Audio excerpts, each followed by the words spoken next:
Isang Pinay OFW sa bansang Saudi Arabia nagpapasaklolo sa DMW at sa OWA matapos ito makaranas ng pamamaltrato sa kanyang amo. Nakaligtaan lang daw niya ang inutos sa kanya na ibigay ang sanitary napkin. Ngunit sinaktan na siya at binalibag siya nito. Kakaalis lang ng nasabing OFW noong Oktubre nung nakaraang taon. Papasaklolo ng isang Pinay domestic helper sa Saudi Arabia. Binugbog daw siya at binalibag pa sa pader ng kanyang amo. Nasa frontline balitang yan si Reynald Pawid, exclusive. Wala pang maayos na tulog nang dumulog sa Department of Migrant Workers sa Erwin Belaos. Umiiyak kasing tumawag ang kanyang misis na si Angeline mula Saudi Arabia. Natatakot na raw ang OFW sa kanyang kaligtasan matapos saktan ng babaeng employer. Mainitin daw ang ulo ng amo ni Angeline. Kahapon nakaligtaan daw ng Pinay na ibigay ang sanitary napkin na hinihingi ng amo. At dito na raw ito naghurumentado. Hinawakan siya sa dito. Tapos binalibag siya sa pader. Pagkabalibag sa kanya sa pader, tumama yung likod niya sa pader. Paghawak po rito sa kanya, yung kuko po nun, tumagos dun sa jacket. Sa video chat ng mag-asawa, ipinakita pa ni Angeline ang kanyang braso na nagkapasa mula sa kuko ng amo. Hindi raw ito ang unang beses na pinagbuhatan siya ng kamay ng employer. Yung una, tinulak din po siya. Inawakan daw siya sa balikat. Tinulak siya ng paatras, napatras siya. Pero ang iniinda niya yung balikat kasi masakit daw. Kaya nga po pag nakauwi siya, hindi ko na po siya papabalikin doon kahit saan po. Kasi mabigat po sa lalo sa part ko. Oktubre lang nung nakarang taon nang umalis si Angeline pa Saudi. Nangako naman ang Department of Migrant Workers na mamadaliin ang pagpapauwi kay Angeline. Inaasikaso na rin ng OWA ang kanyang mga dokumento para maibigay ang lahat ng benepisyong dapat niyang matanggap pagbalik ng bansa. Sa pag-aaral ng Center for Migrant Advocacy, karaniwang reklamo ng mga domestic workers sa Saudi ang pang-aabuso, hindi binayaran o delayed na sahod at sobra-sobrang oras sa pagtatrabaho. Sa tala ng Saudi Ministry on Human Resources and Social Development, nasa 900,000 ang Filipino workers sa Saudi. Karamihan sa kanila mga domestic worker at nasa industriya ng construction. Ang Saudi rin ang isa sa mga pangunahing destinasyon ng mga OFW sa nakalipas na isang dekada. Dapat sa mga ganitong klaseng amo ay huwag nang hayaan pang makakuha ng mga Pilipinang manggagawa. At eto dapat ang minomonitor ng ating gobyerno kagaya ng Philippine Embassy at ng Polo sa ibang bansa. Na dapat minomonitor nila ang mga baguhang OFW para malaman ang kalagayan nila lalo na't baguhan pa lang sila.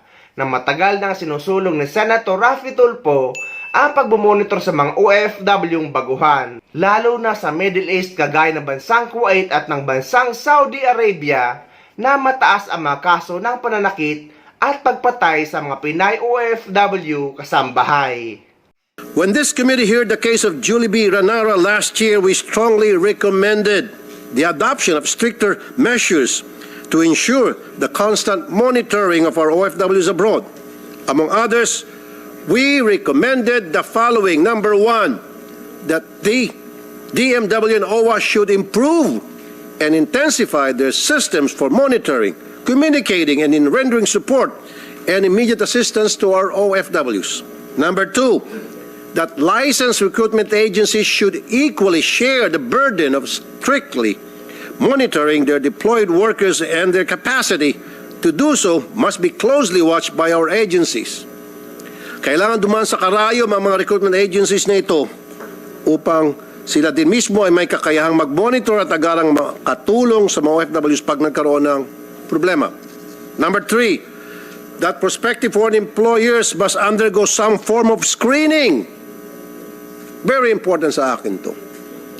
Kung yung ating mga OFW, bago sila ma-deploy, katakot-takot na screening, yung kanilang background, police clearance, and NBI clearance, barangay clearance, court clearance, kung ano-ano pang klaseng clearance, health clearance, ini-screen sila.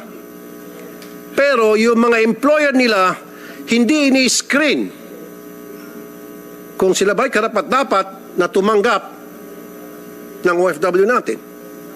Paano kung yung amo ay siraulo? Paano kung yung amo ay balasubas, tarantado? Kawawa naman ang ating OFW. Dapat nahulin sa screening, so wag na natin i-deploy doon yung ating OFW matapos lumabas yung result na yung amo na nag-request ng OFW ay may problema pala. That prospective foreign employers must undergo some form of screening, sinabi ko, to assess their neuropsychiatric status, their medical records, criminal records, if any capacity to pay, and to provide safe environment for OFWs. Marami akong kasong na-receive sa mga nakaraan na yung amo walang pambayad. First, second month lang magbayad, third and fourth, wala nang capacity na magbayad sa ating OFW. Uwi yung ating OFW huluhan dahil hindi na sweldohan. Number 4, that pre-engagement seminar or similar activity be held before deployment to familiarize the employers about Filipino traits and culture. Yan ang sinasabi ko. Dapat yung mga employers, sineseminar din, tulad ng pagsaseminar natin sa ating mga OFW, para malaman natin mga OFW kung ano yung kultura, mga do's and don'ts doon sa lugar na kanyang pupuntahan. Dapat ganun din yung mga employers. Para malaman nila kung ano yung kultura natin. Kung sino tayo, nang sa gayon magkakaroon ng mutual understanding.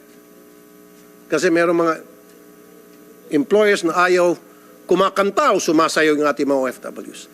Eh yun yung kultura natin, masayahin tayong tao. Dahil lamang ikaw ay narinig ng amo mo kumanta, babatukan ka na, sisipain ka na. Heck no. Pero kung nasemina yung amo na pag kumakanta, wala naman, hindi naman nakakaabala sa trabaho, sa oras, let it be. Number 5, that sufficient welfare desk officers be assigned to a sufficient number of OFWs within a given territory. And number 6, the last but not the least, that both local and foreign recruitment agencies must submit to the DMW status reports, not just on quarterly basis but on a monthly basis, just like what I said earlier. Mind you, meron isang kaso na napauwi yung isang OFW dahil may topak yung kanyang amo, gumagawa ng kabalastugan, so napauwi. And then after a few months, 2 or 3 months, dumating yung kanyang replacement para doon sa same amo. For the second time, tinopak ulit yung amo, ginawang kabalastugan yung OFW natin. Napauwi ulit yung OFW. And then, kumuha si employer ng replacement. Dumating yung replacement after 2 months, doon pa rin sa may topak na employer. Again, napauwi ulit. Kumbaga, paulit-ulit na lang yung cycle. So, kaya nakakalusot dahil may reklamo kay Mr. at kay Mrs. And then, ang gagawin, yung si anak naman, ang magre-request at mag-sponsor.